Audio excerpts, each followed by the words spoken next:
All right, welcome everybody. I'm your host, Get Good Fox. This is State of Decay 2 in the beta. We are going to be messing around with the new beta infestations. We got a survey right here. I will be taking the survey once I finish the playthrough. I might even take the survey together with you guys. We'll see how it goes. But until then, back in we go to the Sanctuary, our Providence Ridge Lethal Zone community. Last episode, in episode 4, and once again, remember the VODs channel, youtube.com/@GetGoodFoxVODs. That's VODs. And you can see the old episodes, like episode 4 went up 43 minutes ago, at least as of this recording. So here we are. Step 1. Check our status. Are there any buttons we need to push? We already pushed those. These are fine. That's fine. Okay, this is being upgraded. Very good. We still need to get programming. Then we can remove this. Not possible. Nothing to do with that at the moment. And I don't think we need to do anything with this. Okay, so we don't need to hit any buttons. Next, do we have any quests? No. Do we have any infestations? Threat level 0. That means no. No, none of that. Okay, so it looks like the situation is pretty stable. All of our characters have made it to their hero bonus, except for one, and that would be Deep. Deep is currently sad about something. What is he sad about? Desperate survivors? Whatever, you'll be fine. It's really Can't not. do it. It's really not that big of a deal. Okay, so what we need to do next is I kind of want to get a lounge to start working our morale into a positive direction, but it's not that big of a I deal. really don't want that Not a screamer serious getting issue. close. So here's what we're gonna do. The objective of today's stream is it is time to reap the rewards of our efforts. We completely cleared Hobson. Hobson is the central town right here. We completely cleared Hobson of all of the plague guards. So what I want to do is pillage all of the loot. And what I'd like to see is, can we go even a single stream without getting one infestation? I think that would be really telling if we can.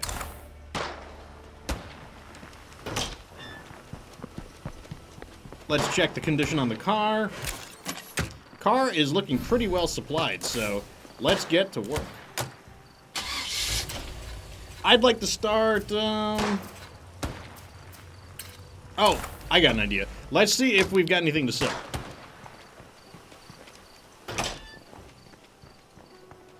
Is the hacker an operator? Well, all of the Red Talon characters have the same. They share the same stats. Like their names are. It's just the operator versus the agent. It just depends on, or the soldier. It just depends on which outfit you want. Do I have anything that I want to sell? Actually, yes. We don't have a lot to sell, but there are some things that I'm willing to sell.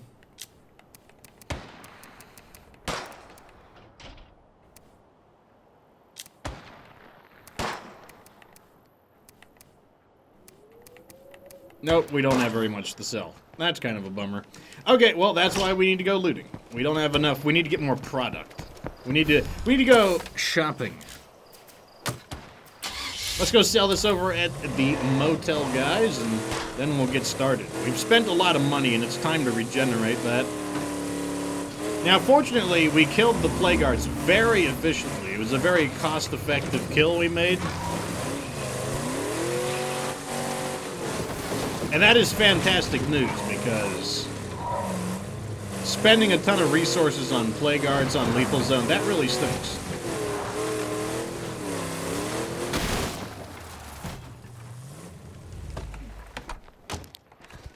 If you're going to get a Red Talon character, the hacker is definitely the best. Let's see what's up for trade, eh? Might as well. Okay, so I don't think we need either of these.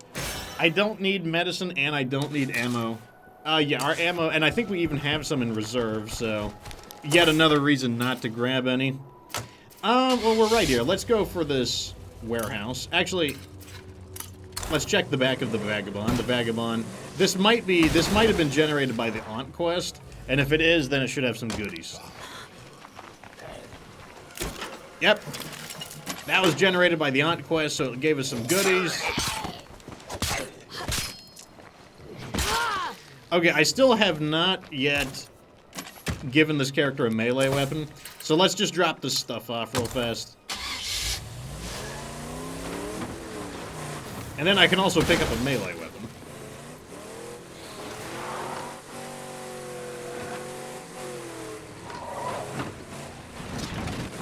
Fortunately, I did claim an outpost in the local area.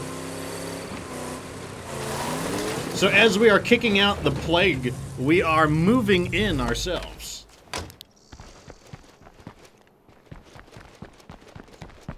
Let me see if any of these truck beds and trunks, see if I missed any loot. Doesn't look like it. We need to do a little bit of running too, because I want to get that cardio going. In fact, maybe I should change characters now that I think about it. Because I want to actually get somebody who has powerhouse. Because like that's kind of the secret sauce that we're missing right now, is we really need a powerhouse character.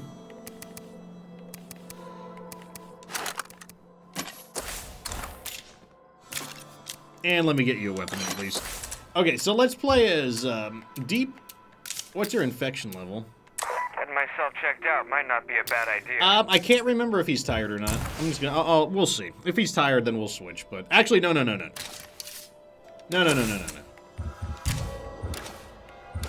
Yeah, let's play as one of these guys. These guys, their cardio is almost maxed out. So a little bit of running ought to get them maxed.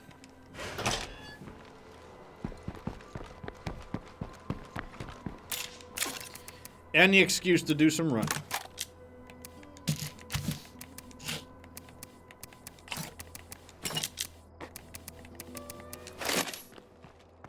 Okay, so I saw another Vagabond nearby, and that means that the nearby Vagabond could very well also be the Aunt Prepper Vagabond, like this one right here, which means it also could have some goodies for us. And once again, if they're going to give me something for free in Lethal Zone, then I'm going to take it.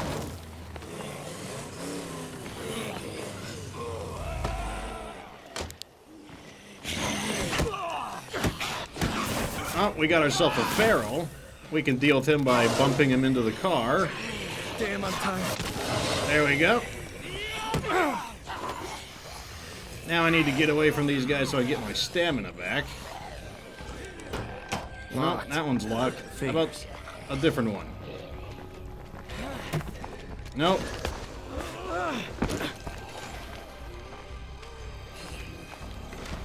Okay, got my stamina back. Now we'll just loop around in a circle.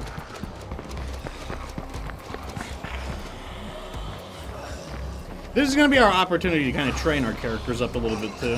So it's all good. Mr. Nosy over here. Okay, let's see. This is probably another Aunt Prepper car. Yes. Oh, look at that. 2 fuel. 2 fuel. Love to see. I guess I'll use these for healing real quick. Down to my last one. Because like those aren't worth very much either. Locked. Figures. Oh, someone was in here.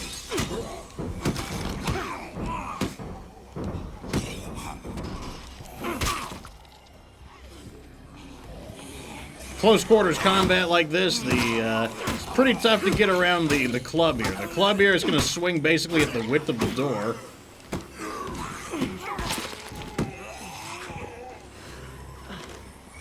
So the blunt's going to have a great advantage here. As long as they're in front of me, at least. Even if I'm out of stamina. I just gotta make sure that they stay in front of me. Because the wide swings from blunt really come in handy there. And even if you're out of stamina, you can see that the dodging is still pretty effective.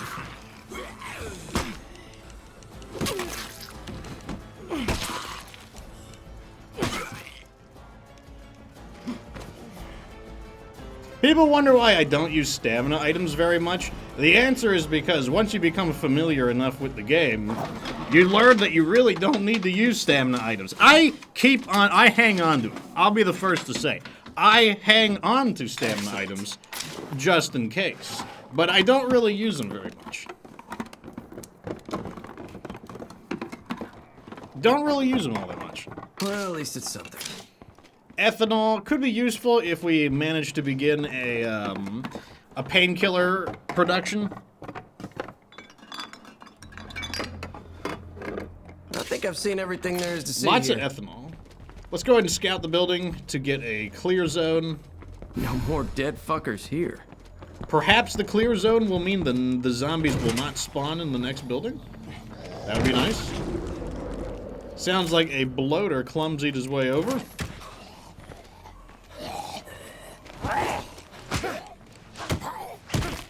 For the weapons, I don't really like using, like, this military tactical baton isn't very good, so I don't mind just abusing it and just, like, swinging it around haphazardly.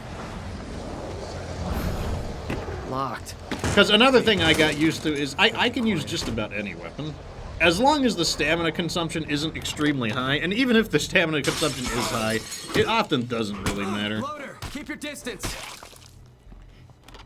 Just getting any weapon and beating them up and, you know, until you get enough parts to maintain some of the higher quality weapons, you know. To me, I guess to be a lot of times a weapon's a weapon, I guess, is what I'm saying. So, here's the question of the day, now that people are filtering in. What do you think of the Infestations so far? And what do you think is the role of Infestations? Like, what part do you think Infestations should play? So, what do you think of Infestations, and what should Infestations be, if anything? Like, I know some people, they don't think Infestations should even exist in the first place, so what do you guys think about Infestations?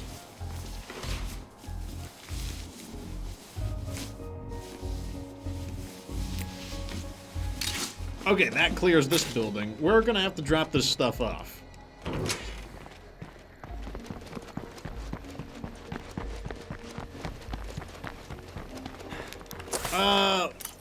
Fortunately, we have our local outpost. Blood Cop answers the question of the day, and he says, I think the game can expand beyond it. Not quite sure I understand the meaning there. Like, I'm not sure if that implies that the game could do better without it and do something else, or if it could be developed into something more in-depth.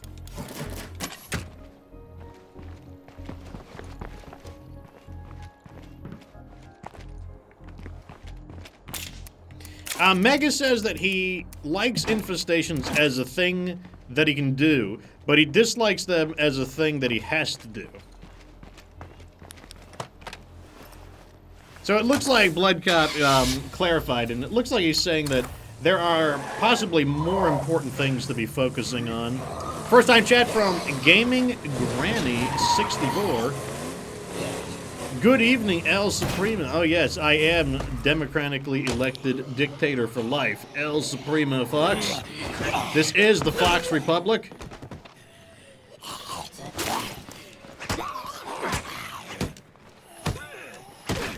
Oh, we gotta smash this one. There we go.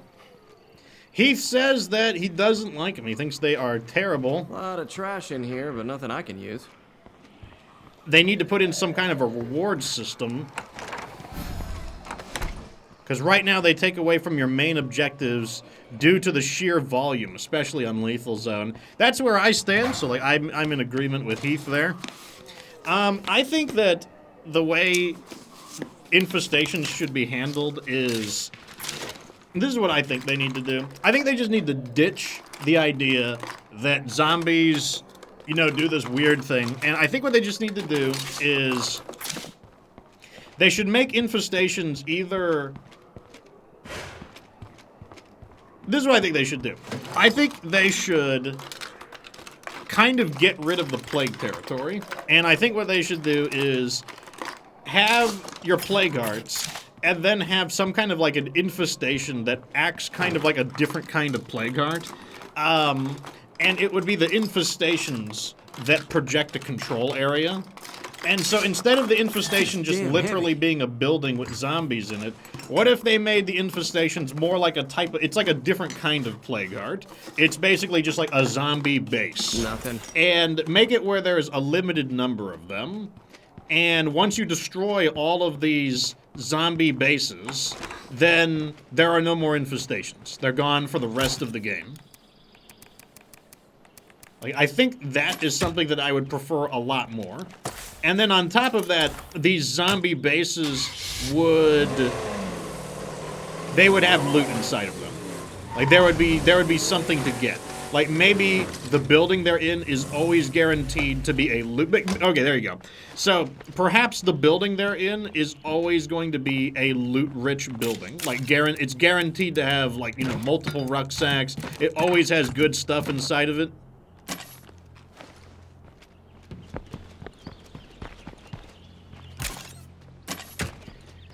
Because, like, the problem I have with infestations is that there's no way to put an end to them. They're just always there. And what I want, okay, like, when you get an infestation in your house of, like, ants or something, you just want to get rid of them. You want them gone. You know, you just want to get rid of them. You want to solve the problem once and for all. And yes, maybe in the future you will get another ant infestation. It's possible. Or maybe you'll get roaches. Or maybe you'll get termites. But your goal is always to just get rid of them either forever or get rid of them for a very long time. And I think that's the main thing that's missing, is that I just want them to... I don't mind dealing with infestations, but I want them to go away once I've defeated them.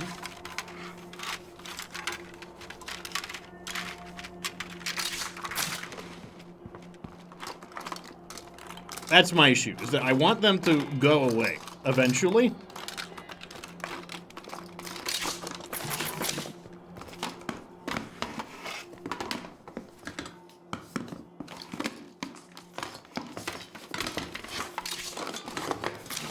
Yeah, that's exactly what I'm thinking, Bernsta. Wolf96, welcome back to the show. Okay, so we fully looted this little strip mall area. I kind of want to scout real fast, though. And also another excuse to do a little bit of running. One more star, and we'll see if this guy learns Powerhouse. Getting a Powerhouse character would really, really help out.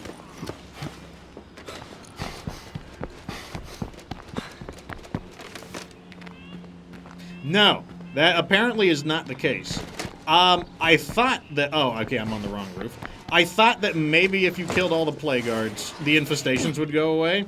But actually, if you kill all the plague guards, other people are telling me, so it is secondhand knowledge, that the plague guards will... Or that once you kill all the plague guards, the infestations will just kind of randomly generate.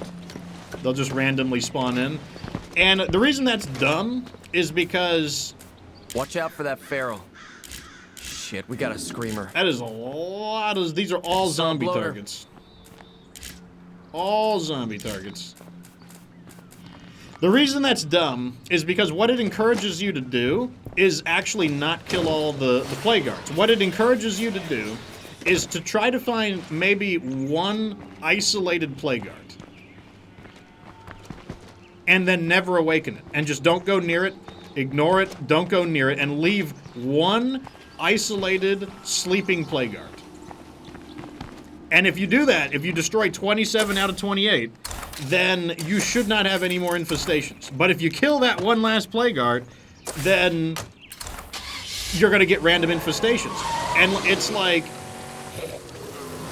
and like I said, that's what people want. People want to get... They want them gone. That's what I want. I just want them gone.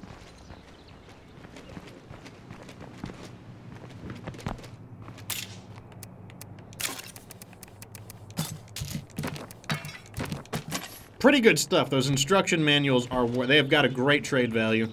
Okay, so let's hit these little areas over here next.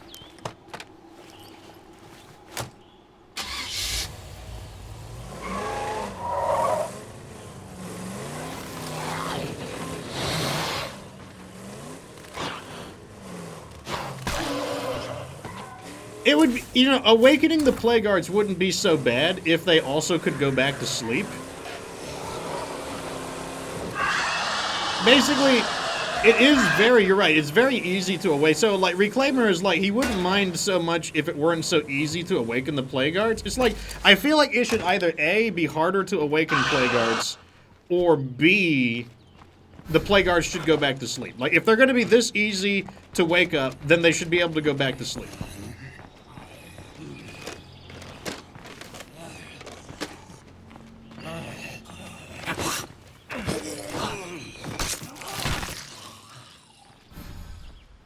Okay, so it looks like that. No, both of these were lying locations. Dirty liars. Not a single bit of loot here.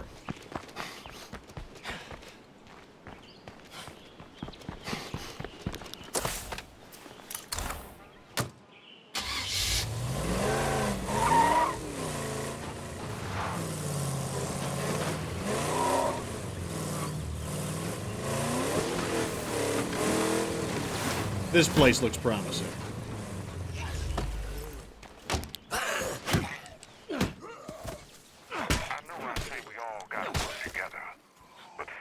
Haven't figured that out yet. A good leader has to know when it's time to send them on their way.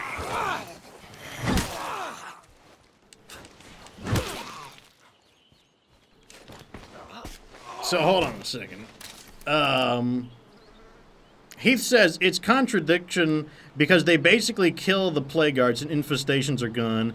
But no, you kill them all and it's back to where on the hell of the map do I have to know where to go to get them. My main objective, at least while the Plague Guards is awake, is to know which direction they're going. Yeah, like I said, it basically encourages you to leave one Plague Guard asleep, if it's possible. Like if it's possible to leave one Plague Guard asleep, preferably in a location that doesn't have any loot or very little loot, like a very because sometimes Plague Guards spawn in really remote areas. And basically, some deadheads around. As long as you do that, then maybe you'll never have any more infestations. And so it basically encourages you to not kill the Plague Guards. Or not kill all of them, at least. I need a break. Area secure. I have not yet seen a Plague Guard awaken at random. So, like, a good example is that I am not going to awaken any Plague Guard. So we'll see if any of them randomly awaken. Like, I am going to be staying well within the non-plague territory area, and we will see if some of them just decide that they need to wake up.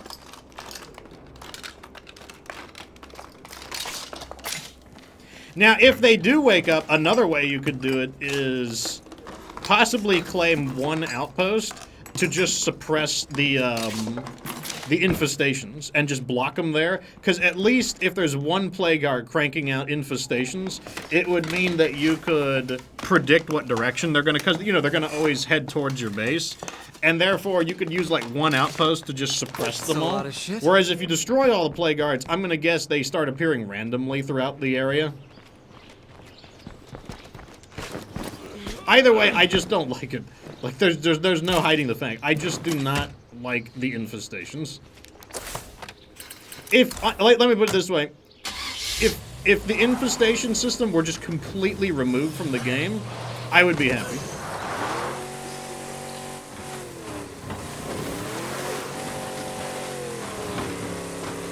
It's like, I think that that's what I would do, personally. I would ditch the idea of these infestations, maybe reintroduce them when they come up with a much better idea in the future, and come up with a different way to create,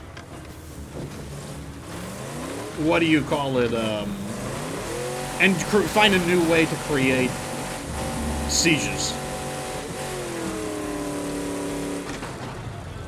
Yeah, the thing is that I don't want to spend the resources on the outposts. Like, they're pretty expensive. There's a string of numbers next to BOD. You know, like, I don't want to spend 3 ammo, 75. Like, 75 parts is, like, basically a third of my parts.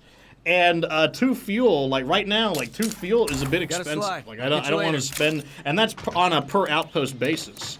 Like, if I have multiple outposts that I want to arm, I'd have to do it to each of them.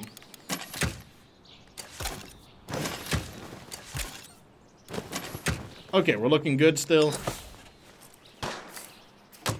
Let's go for these next. Actually, let's refuel. And, like, the thing about the, why can't I open the trunk?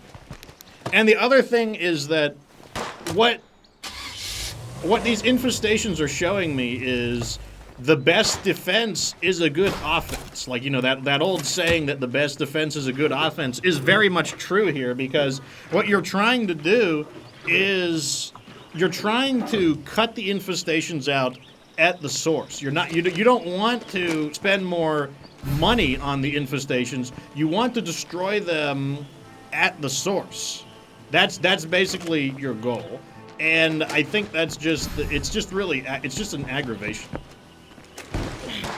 Okay, so we are about to, I'm going to explain a little bit how Twitch works so that people don't get mad at me when I do this. This is my Twitch command console. You see this number here? It means in about 2 minutes, we're going to get hit with some random ads. I can let the ads hit randomly, which can cut off the action or the conversation, or I can just roll a manual ad, and that will extend the timer. And in the time of this manual ad, I am just going to reorganize my base so you will not miss anything. So I'm just going to hit this right here, and we will be back in 1 minute and 30 seconds, and you will see that this pre-roll ad is going to get extended.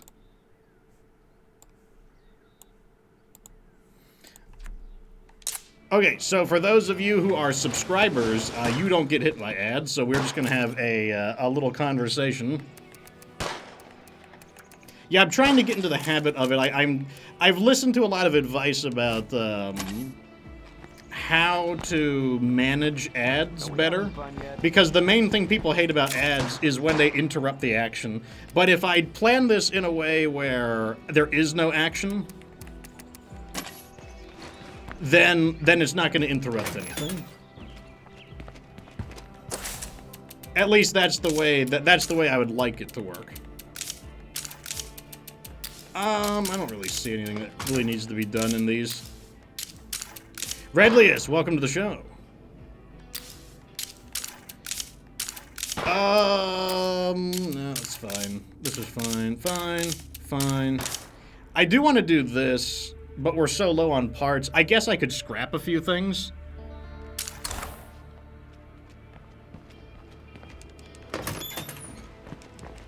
I'm not going to repair this weapon either. This weapon doesn't need to be repaired. Okay, so the ads are ending in 15 seconds. If any of you could give us a hand? Yeah, I'm just trying to find a way to, I'm trying to find a way to do it where it's less interruptive. Any gimmick? The gimmick here is I am mercilessly destroying the game to see how hard it is. All right, welcome back, everybody. And once again, to explain why I did that, here's my command panel. You see right here? So by doing a manual set of ads, there will be no random ads for 1 hour. And I did not do anything. Like, you literally did not miss anything. I just kind of said hi to the subs, because the subs are exempt from the ads. That is why I'm going to be doing it that way, though, so that it can kind of be more like YouTube ads, where you get an ad on YouTube and it doesn't interrupt things, it just pauses the video. That's how I'm going to try to manage it. We did get a quest, though, and that's... Oh, we're not doing that. So I am not going to do quests that are in the Plague territory. I will only do quests that are within my realm of influence. Redley has asked, is there a gimmick to this, like a theme to this particular playthrough? The answer is, we're just trying to see how hard the game is. And to see how hard the game is, I am just going to, battle the game mercilessly. With nothing held back. Let's see where our new allies pop up. Mm-hmm. Have I had a chance to check out the Haven device? Not yet. I could transfer one over, but, that'll be towards the end of it. Alright, so our new allies are nearby. We're trying to populate the area with, a ton of allies. Oh! The Feral did not dodge very effectively.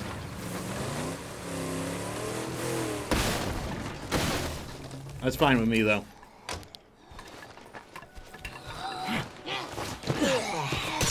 Man, if we can get that one last star in cardio, that would be beautiful.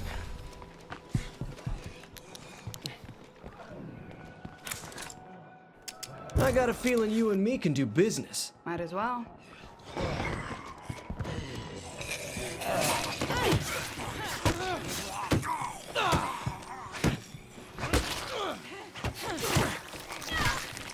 Very good. Okay, at least they know how to fight. Her name is Precious. That's a funny nickname. Or is that her real name? No, that's her real name. Precious Gardner. The bolt crafting toolset is a fairly interesting one, but nothing that I'm really looking for. Well, we haven't really gotten a lot of good quests to get these allies going, unfortunately. You'll notice here that, let me check with my mouse, it's faster. Friendly, friendly, friendly, friendly. They just got here. Friendly, friendly, friendly, friendly, friend. Lots of friendly people. That's really annoying because we're trying to upgrade them into allied so we get better prices and we get, enclave benefits, but what can you do? Wolf says the Pharaoh rolled a 1 on evasion. Absolutely. Just derped it up with like a natural 1.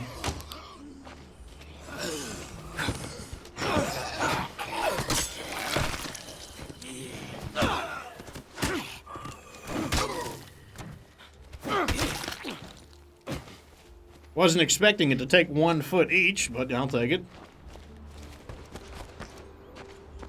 So, our test on this playthrough is going in waves. And, currently what we're doing is, what we did last is we destroyed all of the awakened plague guards that were creating infestations. There's none left. There are more plague guards left, but they're all asleep. Nothing. And what we're gonna see is, can we go a whole stream without having any more infestations? Because the rule should be, as long as the plague guards are asleep, then there's no more infestations. Those Zeds around. So I'm gonna We're see, making as a long dent as in the I don't do anything that could awaken any more plague guards, can we go a whole stream without any infestations? Because that will become a relevant playstyle.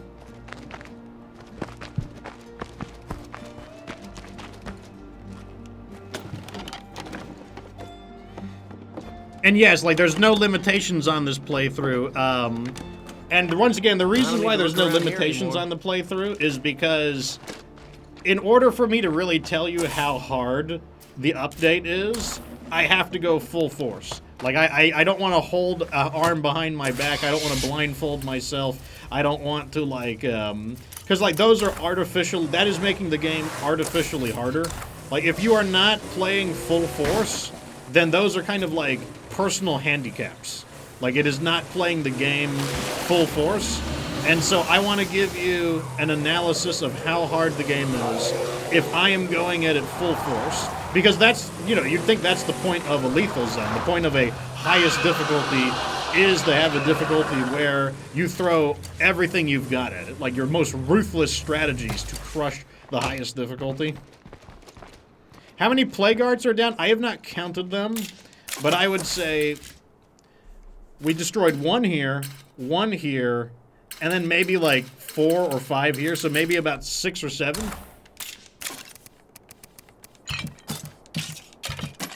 What actions awaken a plague guard? So far, I know of 3. Killing zombies within the plague territory. A screamer screaming, and a plague guard hears it. Killing a plague guard with other plague guards nearby. Those are the 3 I know. I would also assume that if you attack a dormant plague guard, that I'm sure it'll wake up if you start, like, bashing it with a weapon.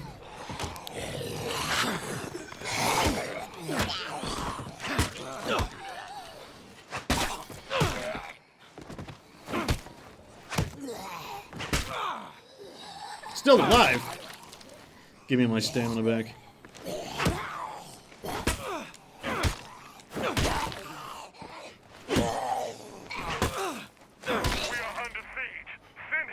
Survivors need help.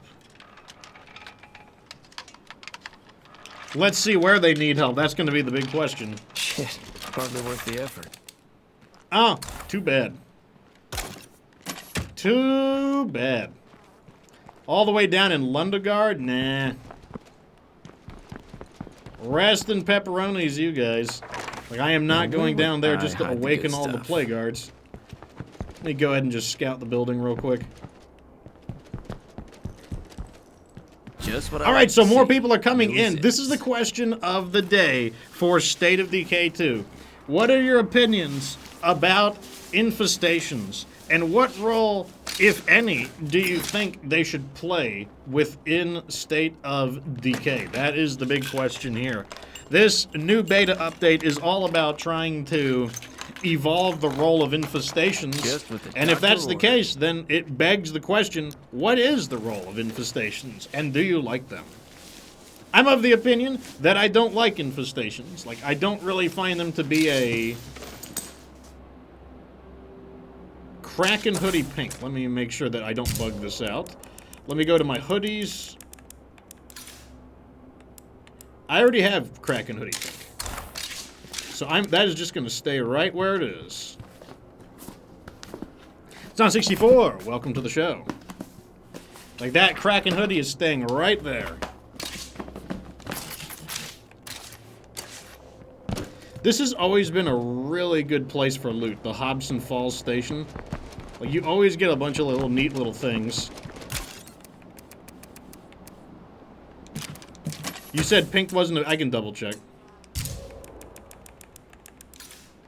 Coveralls. Smooth Hound? Wait, no, that's Shark Hoodie. Kraken Hoodie. Should be in alphabetical order, so it should be K is up here. L, M, N, O, Kraken Hoodie. Okay, no, pink is locked.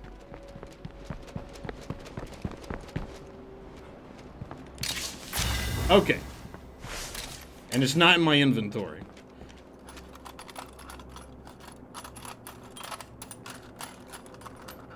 Tech Viper, welcome back to the show. Things are going well over here. It's a little chillier, thankfully. Like, I get tired of the heat. It's not like super cold, but it's cold enough that my AC isn't flipping on, so that's always nice. Maggot Monk says that infestations are an annoyance that need to be dealt with. Yeah, I'm of the opinion that I don't like infestations. Like, I don't think they're a very compelling part of the game. I would not be sad at all if infestations were removed from the game. Like, it's like, I feel like they need to completely re-envision the way that, if they want to have infestations, I think they need to just do it in a completely different way.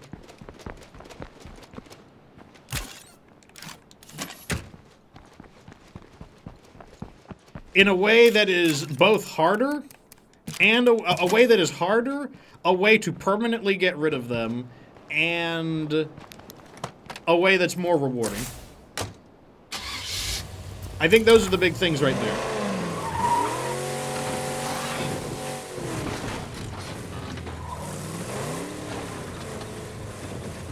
I mean, I don't think we'll ever get toggleable options in this game. I don't think that's ever going to happen.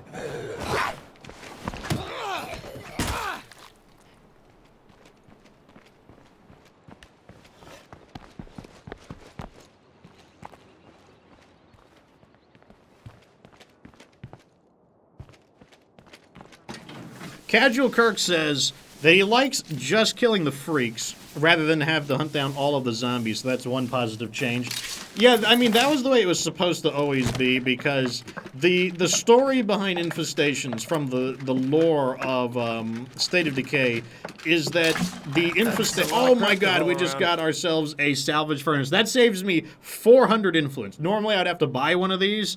That saves me 400 influence right there. Big win, boys, big win.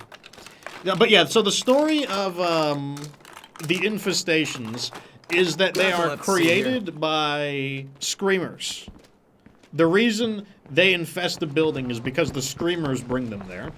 And so that was the reason why, if you were to kill them, it would be you should only need to kill the screamers. To be honest, you shouldn't even need to kill the other freaks. You should just have to kill the screamers, because once the screamers are dead, from the perspective of their own lore, the infestation should disperse.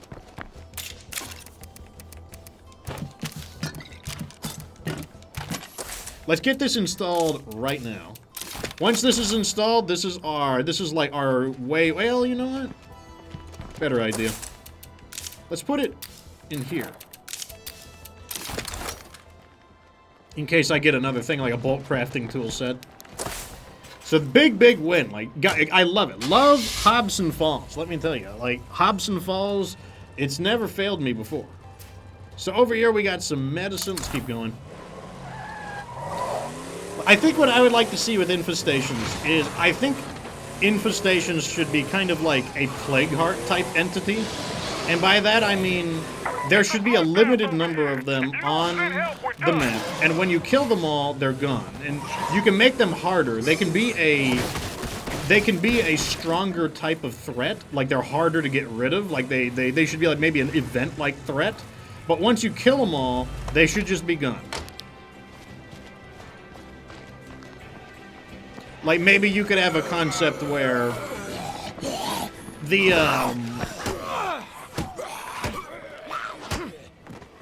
infestation, like, you have to kill a certain number of zombies to kill the infestation completely.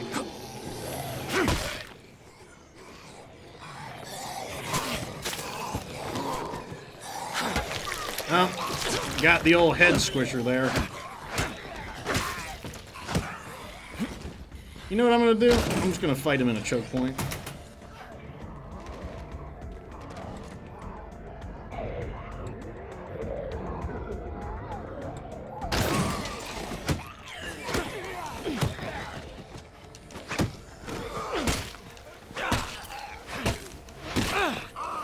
Damn, I'm tired.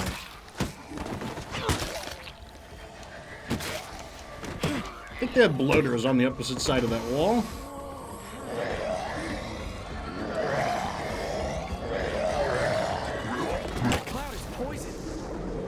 If I could add a feature into the game, what would it be? Unlimited base building.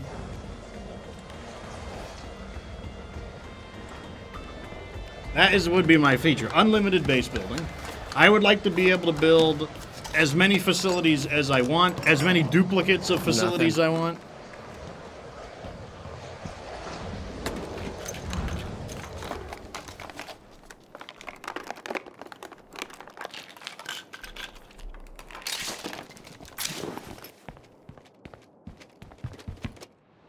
I think that is one of the biggest impediments to the replayability of State of Decay.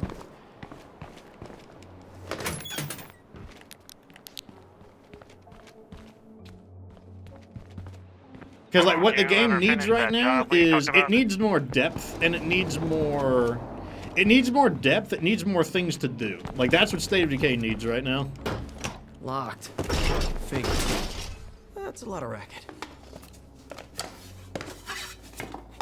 Like, it needs more progression. Like, there's a lot of things I would love to add into the game. Like, I think armor should be in the game. I don't like the attachment system in the game. I think that weapons should have, like, a full suite of attachments. Like, there should be grips, there should be scopes. I think I've seen everything there is to different see type here. of, like, magazine upgrades. Like, okay, so here's something I don't like about State of Decay. So in State of Decay, they give you an AK-47, and you're like, okay, cool, I got an AK-47. And then what they're like, well, you know what, you're like, well, okay, well, what if I want an AK-47 with a scope? Well, instead of giving you a scope mod to attach to that AK-47, they're like, well, let's make a totally different AK-47 that has a scope. I'm like, okay. What if I want an AK-47 with an extended magazine? Well, instead of having a mod that you find and attach it, they just create a third weapon, an AK-47 with an extended magazine. You're like, okay. Well, what if I want a scope and I want an extended magazine? Well, we'll make a fourth AK-47. And this one has a scope and an extended magazine. Okay. What if I want a red dot sight? Like, well, this is a fifth AK-47. What if I want the best AK-47? Well, here's the sixth AK-47. So, like, that's the way Undead Labs likes to do it. They basically make more non-customizable weapons.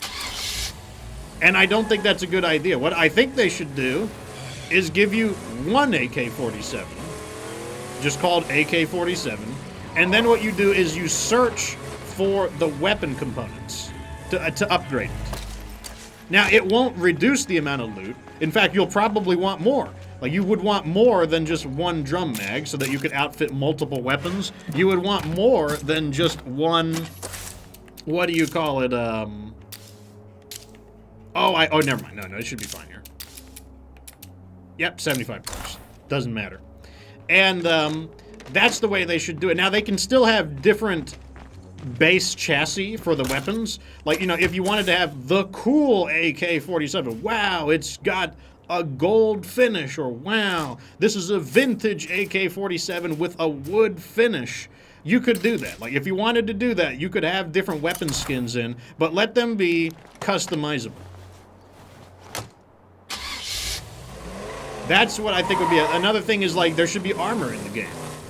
I think armor is a big missed opportunity. There could be armor, and there could be armor modifications. You know, there could be vehicles with vehicle modifications. And it shouldn't just be one mod. Like, you know, weapons should be able to accept multiple mods. Okay, this character's getting tired. Let's just change characters. Let's play it safe.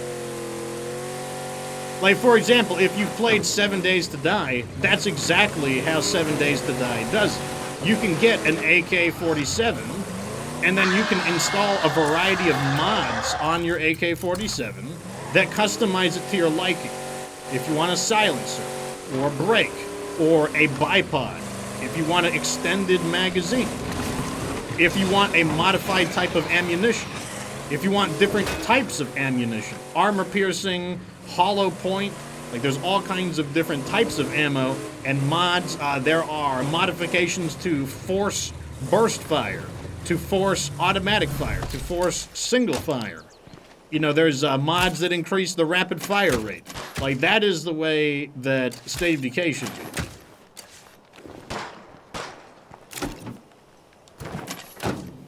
Okay, I can put this in. And I think that would definitely add a lot of replayability. And like I said, if there was armor, then now you would have a whole additional thing to search for and a whole additional thing to optimize. So now you'd be looking for armor, you'd be looking for the right kinds of armor, for the right kinds of characters. So like if you're a marathoner, maybe you're looking for some light armor. If you're like a tankish character, maybe you're looking for some heavy armor. Like those are the things that I think should be in the game.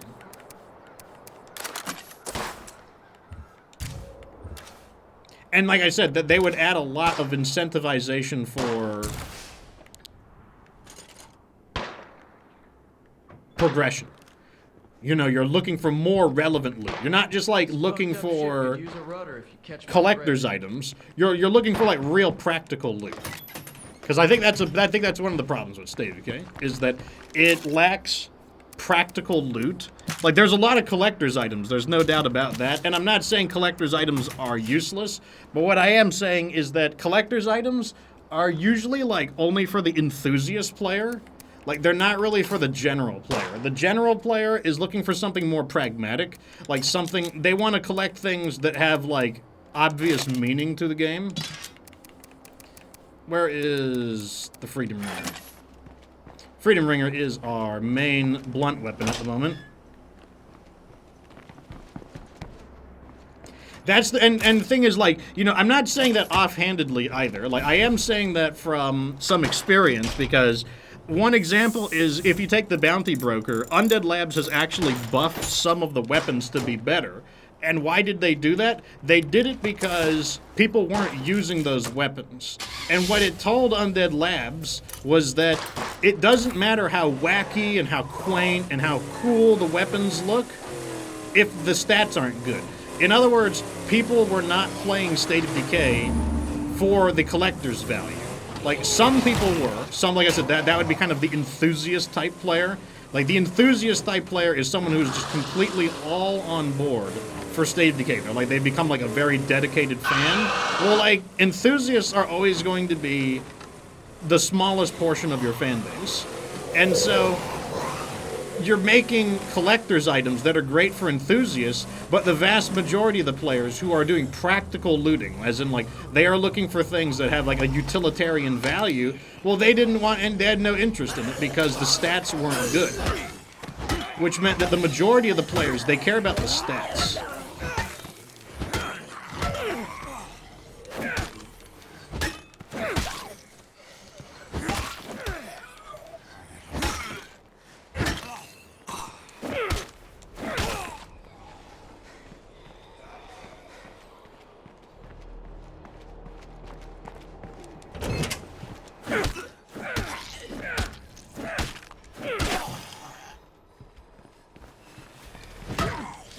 Looks like I gotta clear this one out.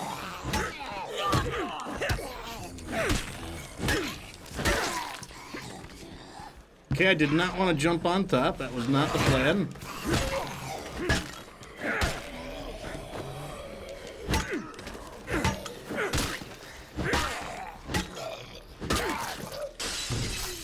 Get my stamina back.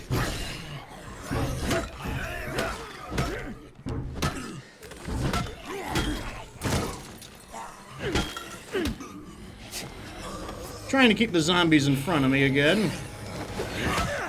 Because blunt does really... If the zombies are in front of you, blunt is really strong. Even without the striking skill. As you can see, the zombies, they just can't grab me. Because the blunt animations are blocking it.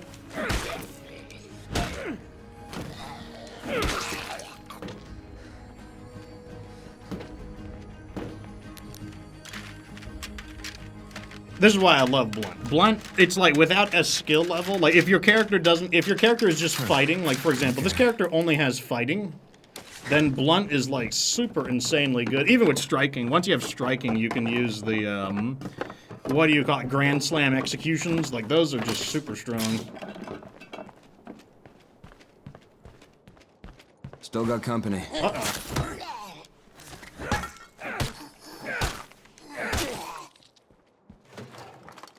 So, TSG says that he agrees. The way it is now, we have a bunch of weapons that do the exact same thing. Yeah, I mean, I think there's just some ideas that Undead Labs has that they just do not want to move away from them. And I think one of the problems is regarding zombie headshots. As long as you need headshots to kill zombies, then most of the weapons are not going to be very good. And that's just the way it's going to be. And that's because if a 22 caliber bullet kills a zombie in one headshot, then when would you ever... You would use a heavy caliber bullet in very, very specific situations. You would really only use it to kill a hostile human.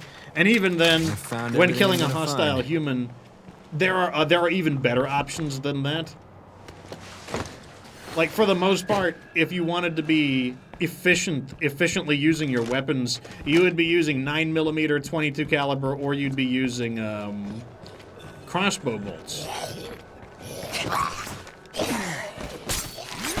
But if Undead Labs was willing to allow body shots to kill zombies, then, you know, you could just shoot directly into the bodies of zombies and kill them, and then suddenly a lot of other weapons would become a lot more valuable. Like shotguns, like if shotguns could one-shot zombies with like a solid chest blow, then shotguns would be great.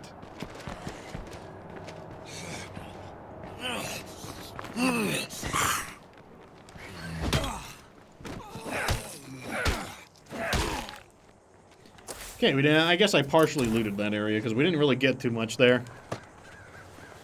TSG says, I was thinking about that today. What's the point of having an SVD when you can kill anything with a 22? And yeah, and if you're being like really, really optimal, it's like, what if you're using the best 22 caliber weapons in the game? The Echo S1 revolver and the Echo S2 rifle. Like, those are like the best 22 caliber weapons in the business. They're like insanely strong. Crazy zoom levels. Perfectly accurate on the Echo S4. And if you have gunslinging, the reload time isn't a big deal, or it's not a deal at all, really. Or another example is if you need like a rapid-fire weapon, the competition MPX, or the MPX competition, like that is probably the best 9mm weapon in the entire game. Barely lift this.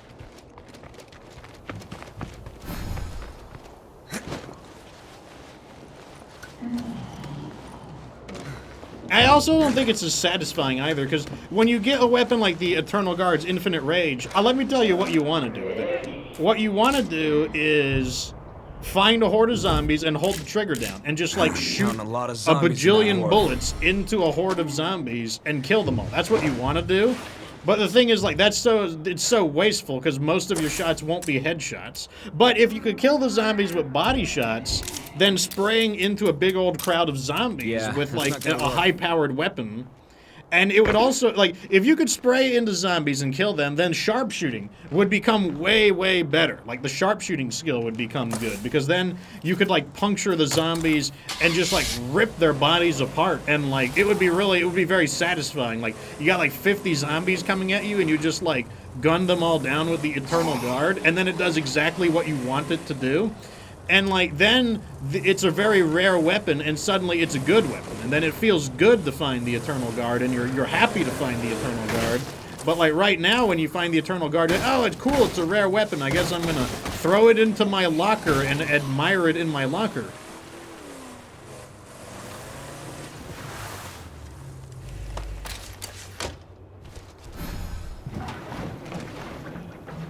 Now, you know, of course, people can just play for fun. Like, obviously, some people do that. But I believe there are quite a few people who fun is playing effectively. Like, that's me. Like, I have fun by playing the game, like, maybe not perfectly optimally, but pretty optimally. And the less optimal I am, the less fun I'm having. And, like, that's why when people wonder, like, why do I use such powerful strategies? Well, one thing is, like, okay, so I'm often accused of being, like, the State of Decay metagamer. I don't know, like, I don't think people realize that a lot of these strategies are just my strategies. Like, I invented them. Like, they're my strategies. So I'm like, what? Like, people are gonna get mad at me using my strategies? So it's a, but that's just my playstyle. My playstyle is to master the game, learn to play as optimally as is not, like, neurotic. Like, you know, I want to be optimal, but I don't want to be neurotic.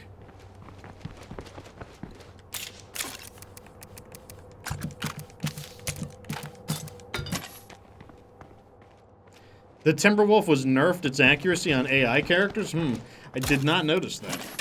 That is news to me. We can go a little farther without refueling. We've done a pretty good job so far. We've looted a lot of this area. What I think I want to do now is let's begin also selling some stuff off. Because we've gotten a bunch of loot. You might have just lost some friends today. Okay, so those guys got mad at us. That's fine. We didn't care about them. We've got a lot of allies around, and so there's a lot of people we can sell to, so. Since we're about to refuel, I'm just going to go ahead and grab a tank of fuel as well. And let's go get some more stuff to sell.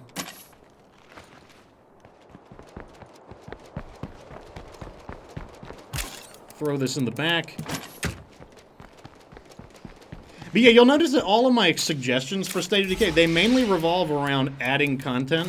That's what I think, that's what I really want Undead Labs to do. I'm like, just add progressible content. Like, that's really all I want. That's all I want to see. I just want to see them add progressible content. And that's why I don't like the, Infestations. The Infestations are not progressible content, and currently that's what the game needs. The game needs progressible content.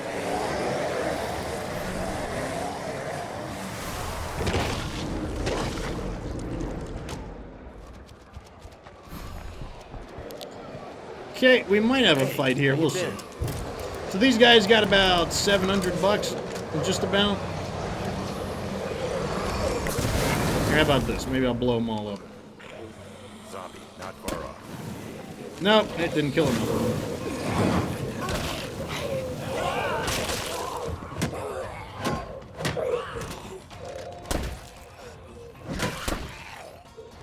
God, I'm awesome. Check out the stuff I just delivered. Yeah, they got this. It's not that many zombies. They can handle it. Let's see what our wit skills are.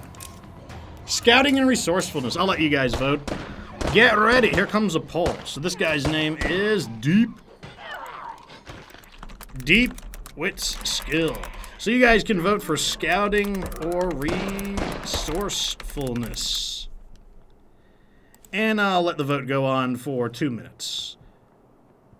In we go.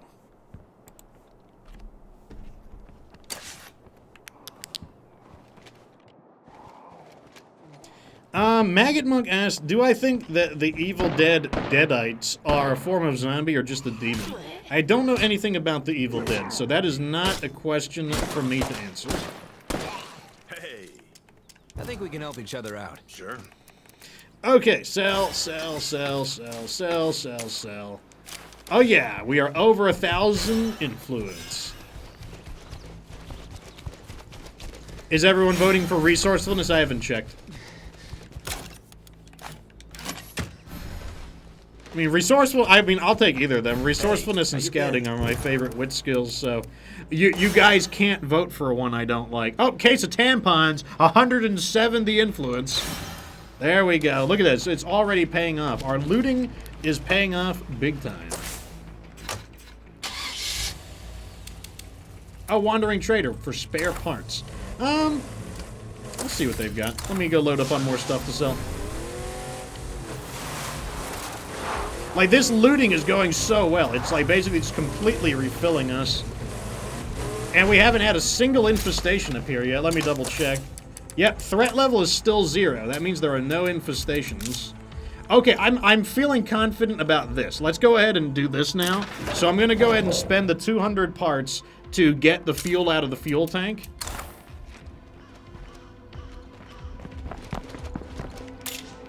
That's right, Heath. It is stonks. I love to see it. I don't need these. These aren't very valuable, but you know, well, I mean, they'll double stack in my car.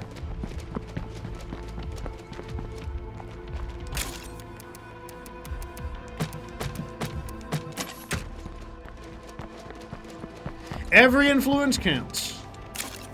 I don't care how cheap they sell, every influence counts. I'm not using gardening. I'm not using utilities. I might use cooking, maybe. I might use computers. I'm gonna use computers right now just to get an EXP boost. Always nice to learn something new. Nice, okay. So we'll use that to get the EXP boost, and then maybe this friendly broadcast will let us get to, I might use craftsmanship, so like, I'm gonna hang on to that one. The trench tool we can sell. Replica bastard sword, trench tool, not have to run carrying all ultralight. Also, let me patch myself up a little bit. Jet Lobster 007 says, "Hey Fox, how's everything going? How was your holiday?" A little uneventful, but that's technically because I already was on my holiday earlier. In case you didn't know, I'll show you real fast. You can go to my Instagram, just scroll down and you can see my Instagram. And if you scroll down a little bit, here is my Christmas vacation. I had a Christmas date at Disney for about a week, and I uploaded all of it. Check out this cool restaurant right here. It's called Super Saiyan. It is a Dragon Ball themed ramen restaurant. Like here it is right here. This would be shrimp dumplings and a seafood ramen. My date had a vegetable ramen over there. So, like, you could see all of it there. Look at this, cocktail drinks and Irish whiskey, very strong, like, painful to drink. It was fun, though. It was fun. So if you're wondering what I did, you can see it right there. I will be uploading video game stuff, but I will also be uploading real-life stuff. So if you want, like, a sneak peek into what's going on in my life, follow my Instagram account.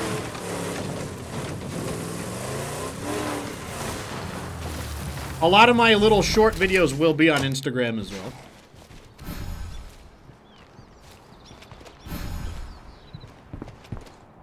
Grats. You're still alive. Okay, so these guys got 202 influence left. Let's sell some big chunky things.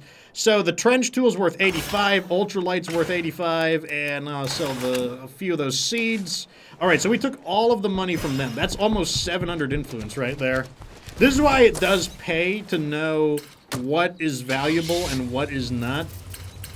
Let's sell the rest to this merchant. The merchant will give us normal prices.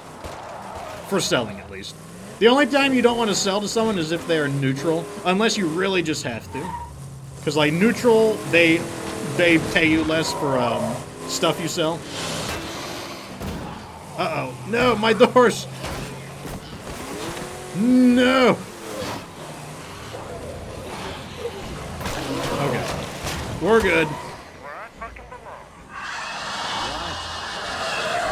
Look at all these zombies just kind of in the middle of nowhere. Like, they're not even in an important location. Like, there's nothing to loot here. There's nothing to do here. Just a bunch of zombies, like, we're here. Like, okay, congrats, zombies. Welcome to be in the middle of nowhere.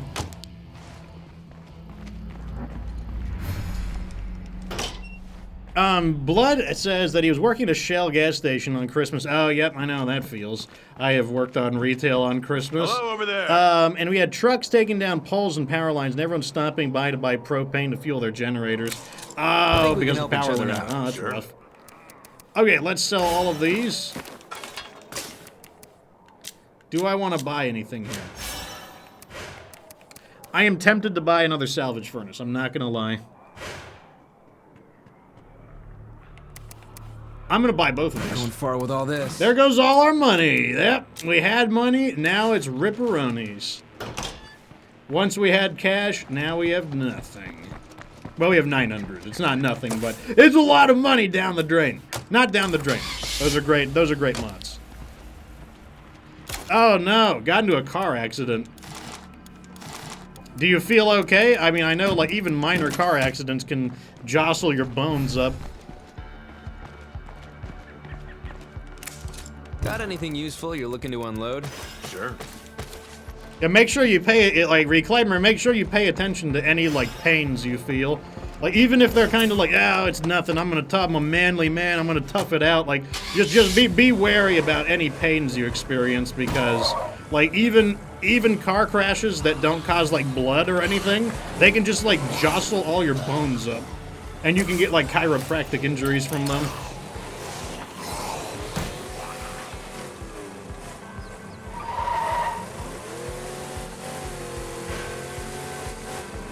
Okay, so we connected the fuel pumps, so now we're getting 15 fuel.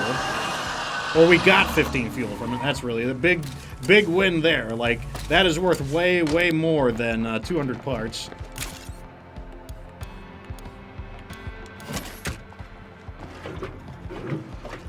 Redley says he finally remembers the Ultra Cache. Yes, Ultra Cache was great. The strongest strategy in the game to this very day. Yes, I did actually, Jet Lobster. I don't know all the vehicles they increased, and I don't know by what extent, but I do know they did increase them. Get on the slope. Got zombies all around. Come on in.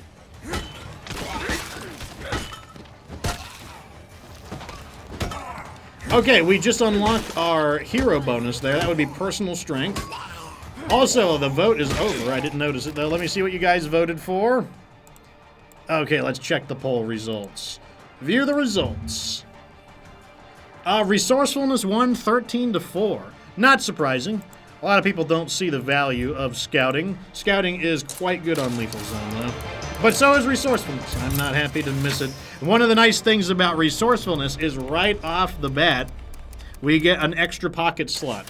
For resourcefulness, you don't have to level it up to 7 to get the extra pocket slot, which is quite nice. How are you? Later. How are you? I'm looking to do some trading. Yeah, sure. You guys are selling medicine. Don't really need that. Thomas, welcome to the show. I will show you one of the vehicles that has increased storage capacity. I will show you one. Because I happen to know one. I happen to have one. Where I was able to get 12 now, I stopped at 9. Because 12 is not realistic. Like, I'm not saying you couldn't get 12, but it's like, it would be like statistically like unbelievable. Unless you just modded your characters, you could do that. Okay, so now what we're gonna do is install another furnace here. And we can install that after that's done. Yeah, that's not gonna work. So we will be losing 2 fuel per hour, but whatever, that's well worth it. I will spend 2 fuel per hour to increase my salvaging even further.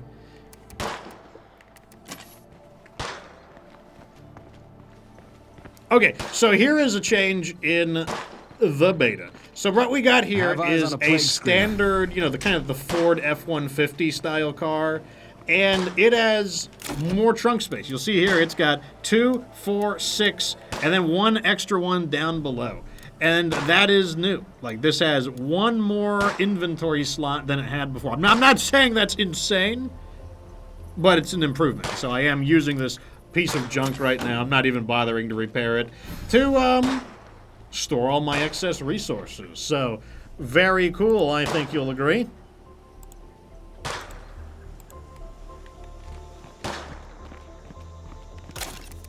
Let me put one of these in here. You think it looks like a Dodge Ram? Everyone tells me it looks like a Ford.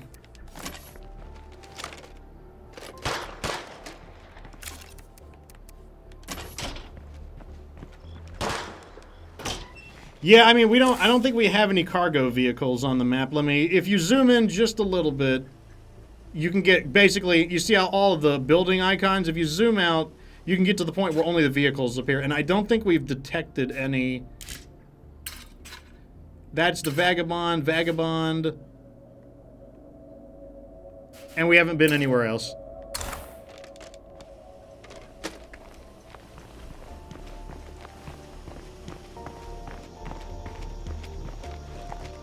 Okay, so let's continue on. Blood feral sighted. I don't know anything about vehicles, so like, I just know what people tell me. Grow a garden. I can't stress this enough. You will never scavenge enough food. Like they say, give a man a fish and he eats for a day. Get you a catfish pond, and you're straight for life. Yeah, that's more advice that you can just throw in the trash. Like, you can see that I have very much evolved past the usage of gardens. So, like, you could just take that advice from Twain and just throw it straight into the garbage. I'm not saying that gardens are bad, but you don't need them. That's the main key. They are optional. You know, if you want to grow them for a very specific purpose, but in terms of managing your food, like, you can manage your food very easily without them. With a little bit of know-how, a little bit of outposts, and some allied enclave bonuses, and you should be fine. And they are making it really hard to cross this, like, area. Let's just go check out these guys.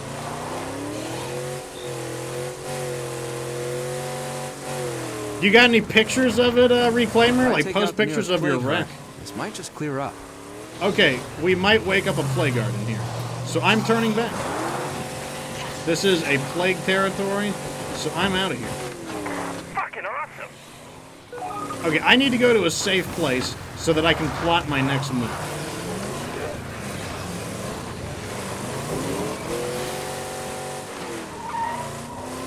So let's go right here.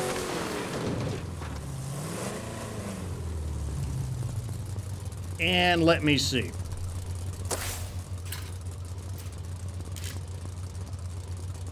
Okay, looks like there are no plague hearts in this area. There are none in here. You know what? Maybe I can go like this right there, into there. Okay, let's do that. That's what we're gonna do.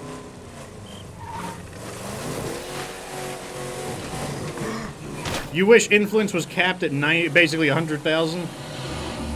Yeah. I mean, the only way to have more influence technically is to have solid assets. Like if you put your influence into like strong painkillers, then like technically you have more influence in solid assets. And then you could sell them to like convert them into liquid assets. It would be nice though, I absolutely agree.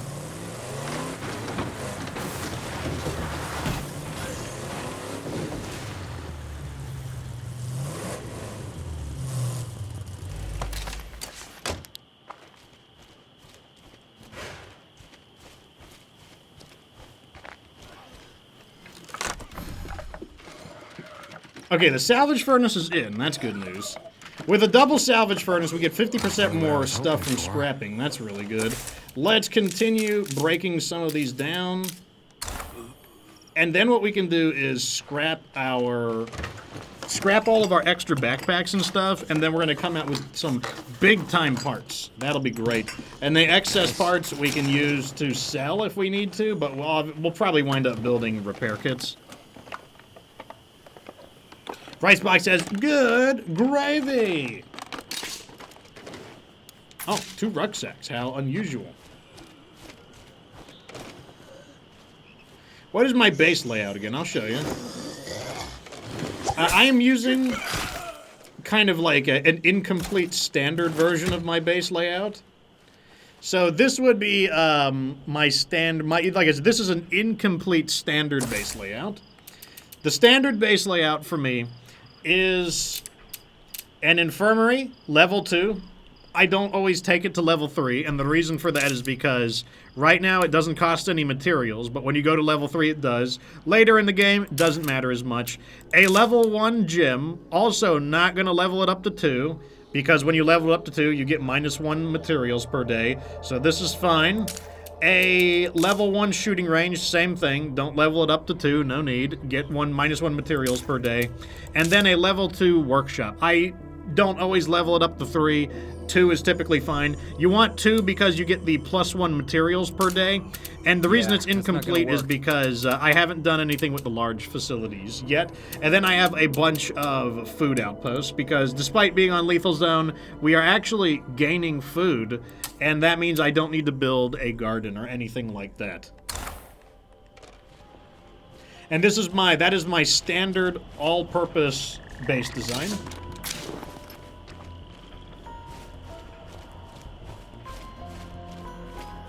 Like, that is useful in basically any situation.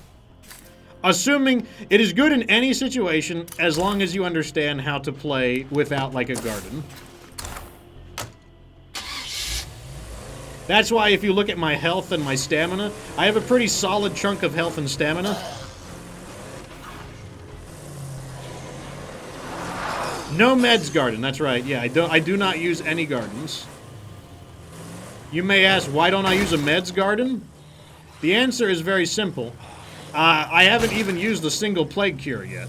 So, because I'm not using any plague cures, I'm only losing 2 medicine per day for scrapes and bruises penalty.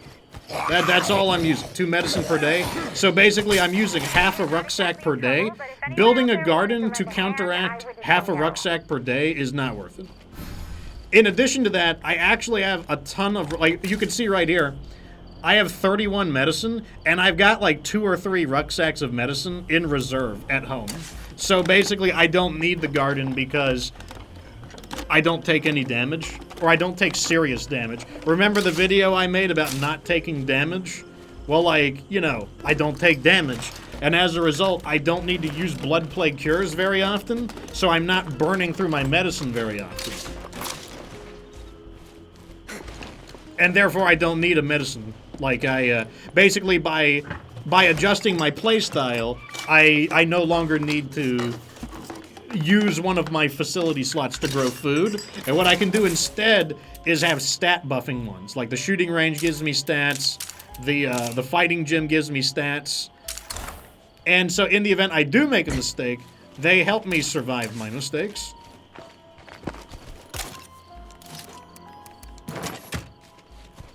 Let's see if we can loot this one. I'm doubtful, but we'll try. It's nice to influence farm. It's okay. I mean, like, because you're getting the medicine once per day, and that's like, I mean, it's okay. It's like a passive benefit, but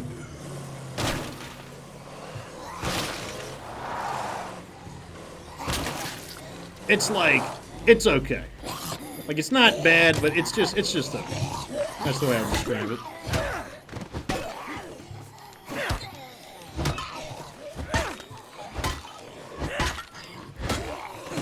Okay, so I let him surround me there. But as you can see, despite getting bit, that actually isn't that much damage. And that's because of all my health bonuses. Okay, we got a feral. Let's just get back in our car.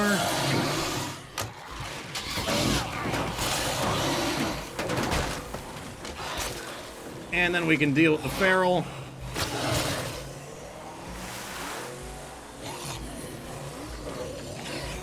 Okay, I need to fight them a little more indoors. But, you know, I think they might have thinned out.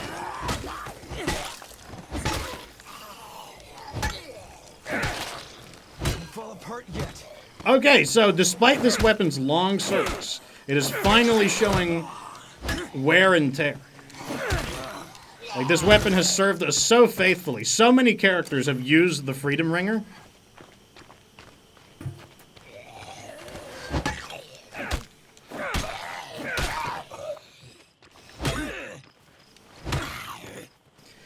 But yeah, to answer your question, like, the reason I don't use, like, the reason it's like, I said, one of the problems with growing medicine for influence is that you still need ethanol. Because, like, the thing is, you gotta remember that strong painkillers, they require medicine and ethanol. And the thing is, medicine is easier to get than ethanol.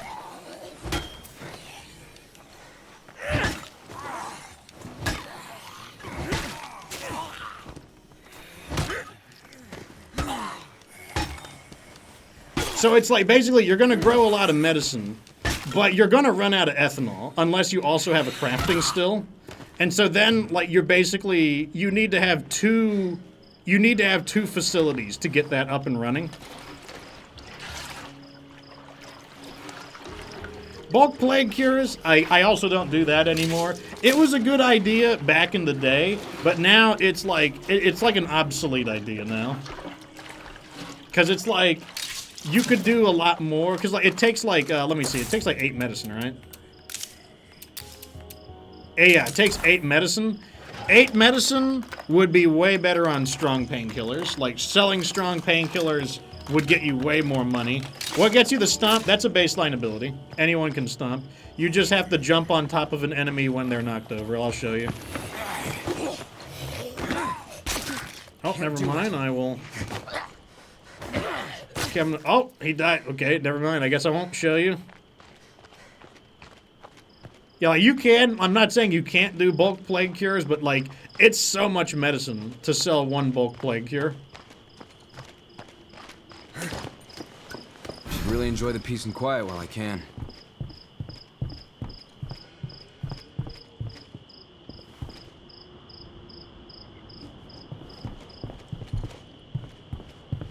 Huh. Oh, okay, it's down there. Maybe we will be able to loot it all. We'll see. As long as this isn't filled with a lot of stuff, we got this. Hikari Kichi says there's a lot of blood on that ringer. There is. Oh, it stacks. Nice. That is, like, yeah, the Freedom Ringer, a great early game weapon. Fantastic. Very, very trusty weapon. No doubt about it. Let's drop this stuff off.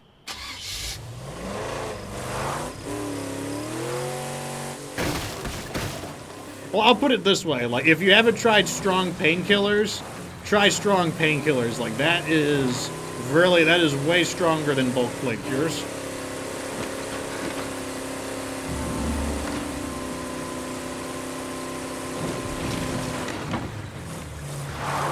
And yeah, as Hikari Kichi said, an even better idea would be to go with more of an Ultra Cash style setup with tough negotiators at Whitney Field. That is the best influence farm in the game.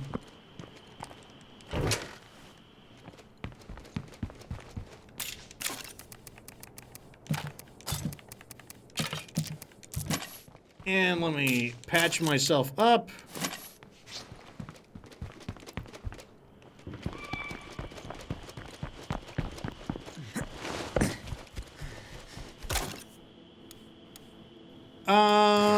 I'm just gonna do this. These will stack.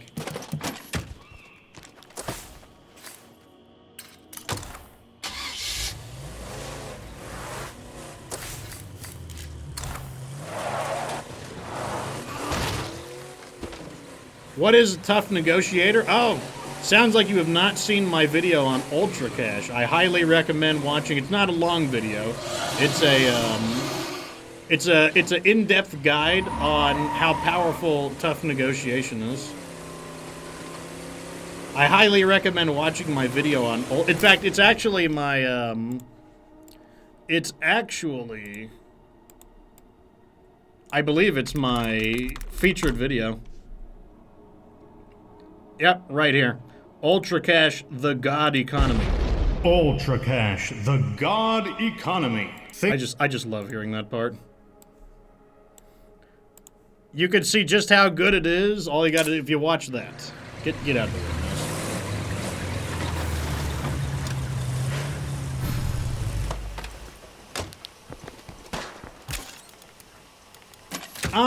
One food can fit in, and then the rest will not fit. Ammo will not fit, so once again, that'll all go in here.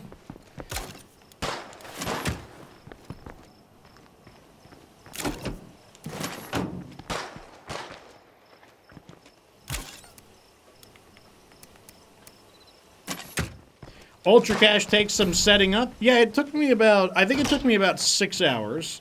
And that was with me actually being picky. I actually got 12 of them, and I threw away 3 of them because I didn't like their stats. So it probably took like 4 hours to get them all.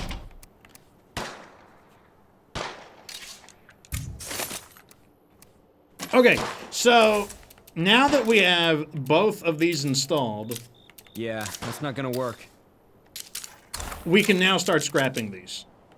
So the thing is, like, you know, some people are like, oh, but Ultra Cash takes a while to set up. Yeah, it may take you some hours to set it up, but once you have it set up, it is good for literally the rest of the game.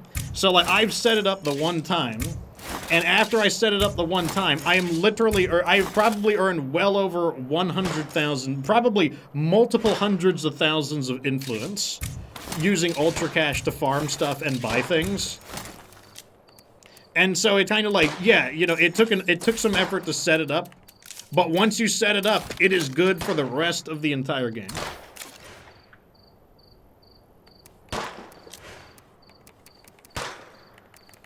So in the grand scheme of things, it really doesn't take that much effort to set. It's like, in the grand scheme of things, for the amount of effort it takes to set up, which is like maybe 1 day of gameplay, depending on how skilled you are at, like, once you get the hang of it. Like I said, it took me less than a day to completely set up all 9 of them. So as you can see here, we are now getting a ton of parts from scrapping these. We're getting 78 parts per carpenter's hatchet. So let's just scrap all of these. There we go. That's what I like to see. Carving knife, nah. Cleavers, nah. I'll keep the Grillmeister. Hatchets, no thank you. These sell decently. I'll hang on. They're an okay weapon. If the weapon is okay, I'll hang on to it. Deck destroyers are going. The mace is kind of cool. Nail pullers are going. Oversized mallet is good to sell. Pipes are going. Wooden bat, I like wooden bat. Big old shovel, sell. Double bit axe, sell. Drive shaft, no. We don't need honk splitters because we do have sledgehammers. No saw blade sword, no sword. Sledgehammers can stay. Splitting mauls can go. And then I'll even, I'll keep the chef's knives. I'll do the lathe chisels. The barbecue fork can stay. And then as far as these guns go, classic crossbow. So here's something to know. Here is something to know. This is a common misconception. People believe that if you scrap a weapon and you don't take out the ammo, then the ammo is lost. So what I'm going to scrap is a classic crossbow, and right now I've got 65 standard bolts. So I'm going to go scrap it, and you'll see it's going to go up to 60 or 66. There you go. So you can see right there, you do not have to take out the ammo before you scrap a weapon. It automatically does it for you. I'm going to scrap the star shank. I'll scrap the sawn off. Those stink. I will repair the R12 import.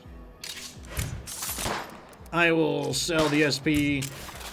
I do need to keep some crappy weapons as kind of giveaways. The target Mark II can go. The PPK can go. Those can stay as like weapons to sacrifice. The Elite has a scope, so I'll keep that. These improvised suppressors can be scrapped. This is driving me nuts that it's... I hate it when my weapons are not loaded. Okay, back in you go. Okay, I think we cleaned up our inventory. And look at that. We had like 200 parts. Now we've got 3,245. Isn't that fantastic? Yep, everything's cleaned up. So now that those are done... What the hell am I thinking? I'm going to go ahead and uninstall one of these. Because we have a second one installed over here. And then eventually I'll reinstall them at a later point in time. I'm also going to repair the Freedom Ringer, because, like I said, the Freedom Ringer has been such an honorable weapon. I think it's well worth the parts. Now that we've got a ton of, now that we've got like 3,000 parts, let's go ahead and actually... Is this our opportunity? No. Where's our auto mechanic at? Auto mechanic is right here. Let's see if we can train up our auto mechanic a little bit. So I'm going to use bulk craft toolkits. Almost there.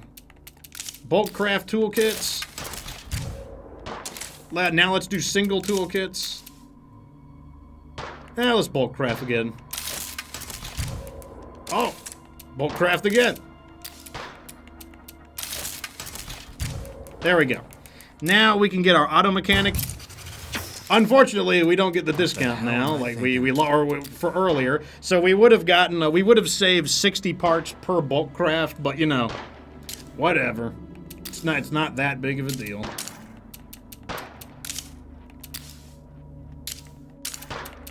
So that means he's leveled up. Computers. Hoping that computer... Okay, right here. This has 10 seconds left. No, that's installing the antenna. So hopefully the next time we do a radio broadcast, we can get programming. Once we get programming, we can do the failed Clio drop.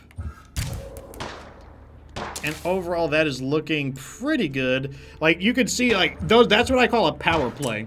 So, like, in the game, you're looking to set up power plays. In this case, our power play was the double salvage furnace was a humongous power play, and I was saving up all of my equipment so that I could take advantage of a big power play that would, like, give us a ton of stuff. So, like, you know, I'm always looking to set up some nasty power plays. Hey, Rockstar. Waiting gum today? Oh, I need to give you a gun. You can use the R12. Alright, so let me see. So, everyone now has their... Let me see what our characters are. We got a builder, a sheriff, and a warlord. Okay, so I'm going to make the sheriff our leader, probably. So let's make Duncan the leader. And that's because I don't have access to the trade depot. So that means instead we will be replacing probably the failed Clio drop with a lounge level 2. Clear that plague bloater. That also means we've got plenty of repair kits right here. We've got 14 repair kits. Very nice. So you're the law in this town, right? Can you get these jerks to stop threatening me every time I walk past their house? Nah, we'll do that later. Don't care. What can I do? Chelsea. I'll be right there. You're the best. You should move to the brewery. The brewery can be nice. Like, if you're not doing ultra cash, it's probably the second best strategy. Although, not necessarily anymore. You can do better than Squellones nowadays. Actually, maybe you could build... You can build additional crafting stills and craft from multiple stills. So, you know, like, you can do that strategy in multiple places now. Like, it's no longer the strategy is no longer exclusive to Squellones. For better or for worse. Because, like, I do feel it is a shame that Squellones lost that unique attribute to it. I'm off. Be back soon.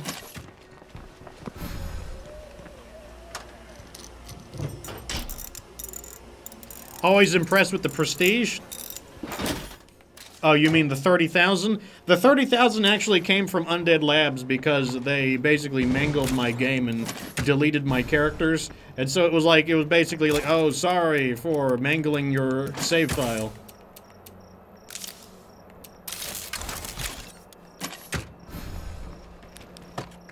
Although, one thing I will say this. If you want to do... What do you call it? If you want to try to do Daybreak a little easier, then join my Discord. Oh, crap. I'm in my... Give me... Discord, come back. Discord. No! Discord, come back.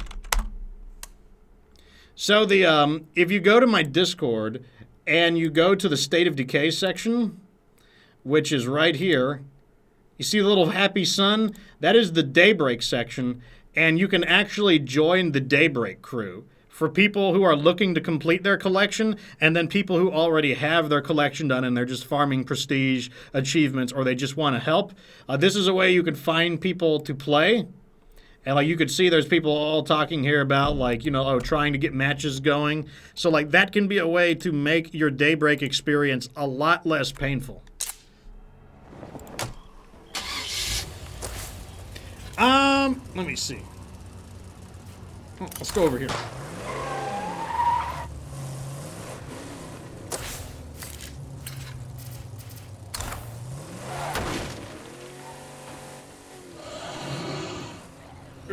Squeeze by.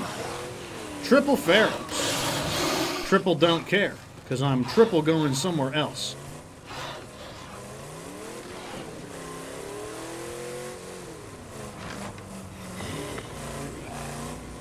I really wish Undead Labs would go back and, like, improve Daybreak.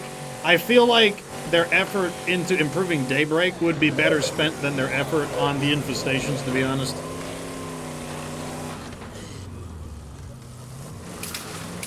And I don't think Daybreak needs extremely extensive changes to be good.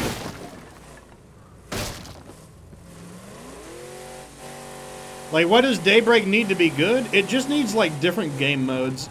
It needs a new game mode that's shorter, like maybe a 20-minute game mode. That would be nice. Because, like, right now, it's just too long. Like, you know, I don't want to play for, like, 50 minutes. Like, a single game of Daybreak basically is the lion's share of an hour. And it's like, I don't want to do that.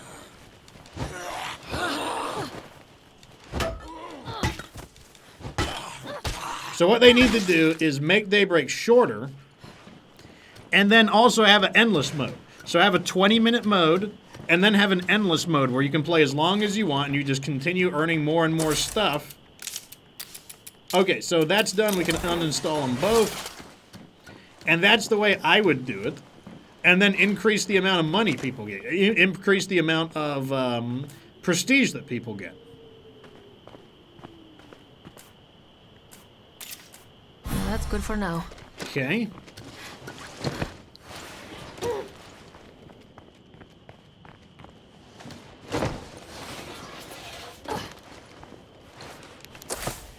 I think if they do that, all of a sudden they would have a pretty decent game. I mean, maybe decent is a little bit of... Maybe decent is taking it too far. But they would have a tolerable horde mode. I'll put it that way.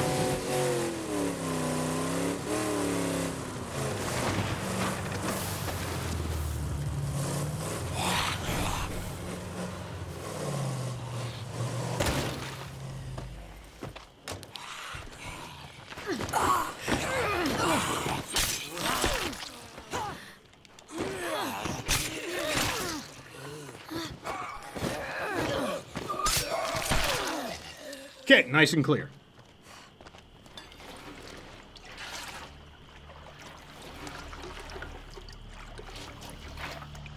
Well, it's something. Darn, I thought I was going to get a fuel canister there. That would have been nice. But it wasn't in the cards, I'm afraid. Wasn't in the cards. Oh, weapon remains. Okay, I guess we'll be reinstalling those. We don't need them at this exact moment, though. Let's go ahead and scout over here.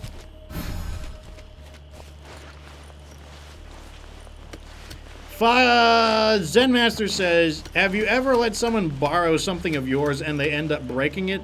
No, because I do not often let people borrow there's things. A bloater. There's a screamer.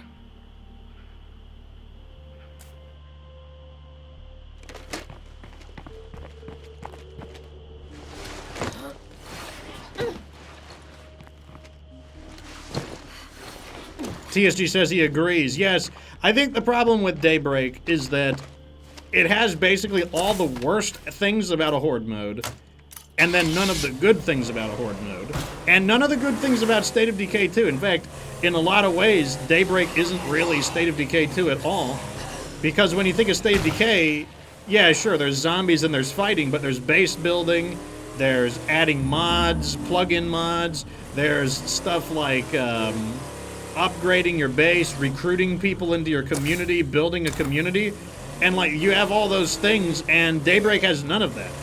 So like in a lot of ways, you're just playing kind of a watered down action game. You're not even really playing State of Decay 2.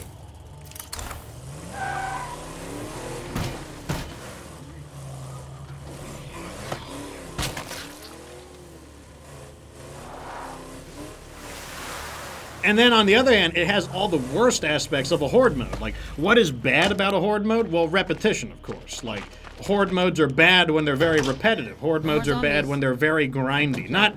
It's not bad if they're a bit repetitive. It's not bad if they have a grind. But if they're very repetitive and very grindy, that's when they become bad. And like, that's the problem with Daybreak. It has all the weaknesses of a Horde mode and none of the benefits of the good parts of a Horde mode. And then on top of that, to make it worse, it doesn't even have the good parts of State of Decay 2. Let's hit this scouting location. Mad Gerard, how's it going? Welcome to the show. Oh, question of the day for State of Decay 2. It is, what do you guys think of Infestations and the Infestation update? What do you think is the role of Infestations? Do you like them? Do you dislike them? Do you wish they were something else? Do you wish they were gone altogether? What are your thoughts on Infestations? My opinion is that I don't like it. I would not be sad if they just got completely removed from the game. I don't think they really add a lot to the game, and they're mainly just a frustrating nag. And I think that to do them right, they probably need to just get rid of Infestations and rethink how to do them. That is what I think. But what do you guys think?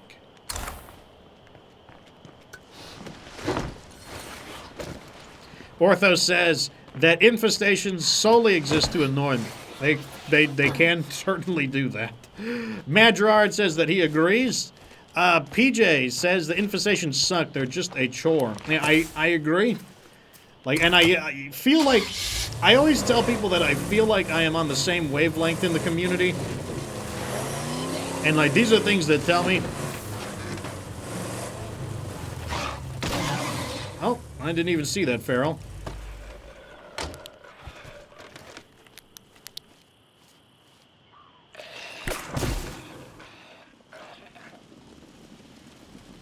Okay, I'm just gonna make sure. I don't know if there's. I'm not taking any chances with those screamers waking up a plague guard. Like, notice how long it's taking to level up our skills because we don't have a lounge. Like, we would have been, like, maybe not maxed out by now, but we probably would have had all of our advanced skills by now. So I want to say it was our strategy was a success. Remember in this episode, my goal was to see, can I get an entire episode with no infestations? Like, am I playing to the mechanics of the game?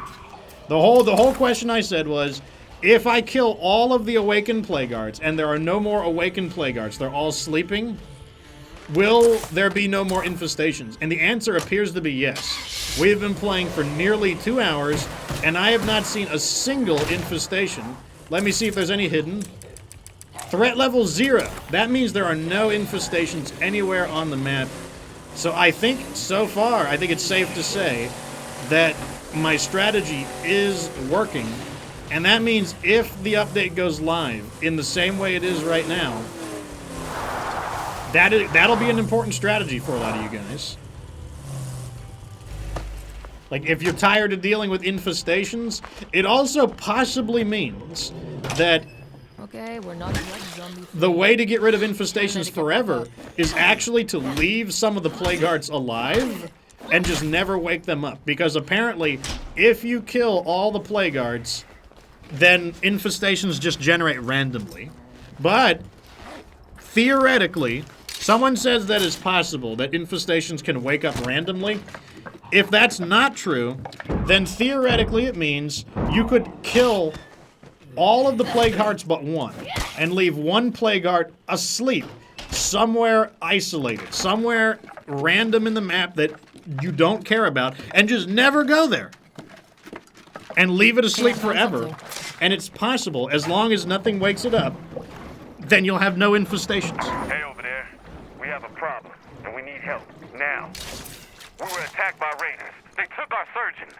Ah, yes, the final quest of the medics. And if that's the way it works, and I don't know, it's just a theory, a game theory, one might say, that might be a way to have no infestations.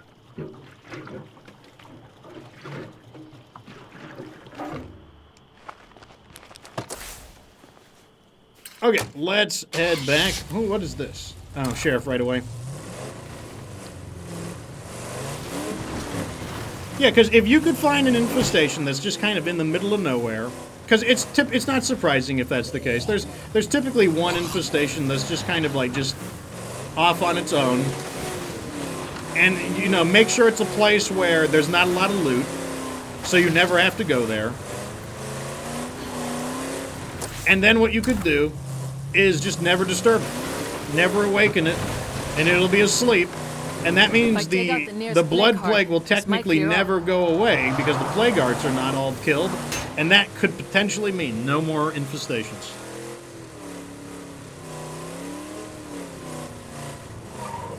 Yeah, I 100%. Now that's something I 100% agree with Reclaimer. So Reclaimer says, if Undead Labs want plague hearts to be what generates infestations, they should commit to it and make it so that if all the plague hearts are killed, infestations are gone. That would be insane. I would love that. That would be great. That would be the biggest reward for killing all of the plague hearts. No more infestations. That would be fantastic.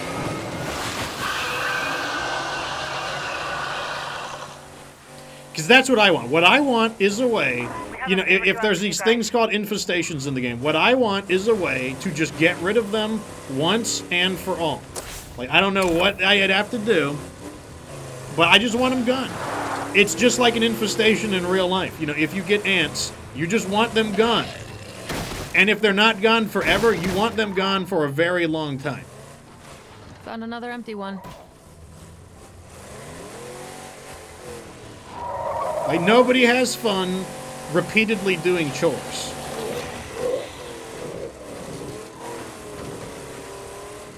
And that's what the infestations feel like to me. They feel like a chore, like just kind of an annoying thing.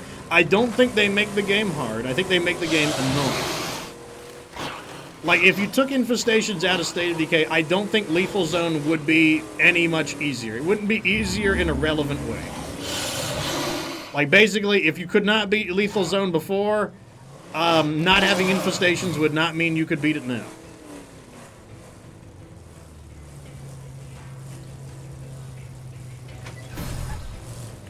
Apparently, yes, that is what they said. They don't know what happens after the plague hearts are dead. Apparently, the way they're testing it right now, though, is that the infestations, they just keep coming randomly. Okay, we can put another medicine in. Okay, so we're doing really good. Look at those supplies. 33 food, 33 meds, 34 ammo. You know, we need a little more building materials, but, you know, it's stable. And then 37 fuel. And if you look at this, we're actually gaining on materials. How is it that I can have all these buildings and yet I'm still gaining on materials? It's because I don't upgrade them very far. Not possible. Like, I don't upgrade them, and since I don't upgrade them that far, they're not costing 1 material per day.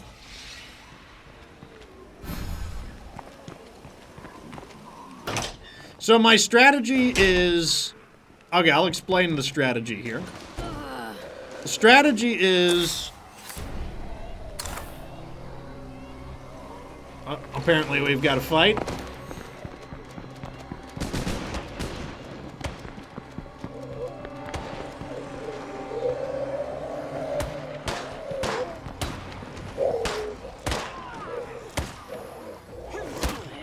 What are we doing out here? Why are we fighting outside of the base? I'm just asking. Just asking for a friend. Why are we fighting outside of the base?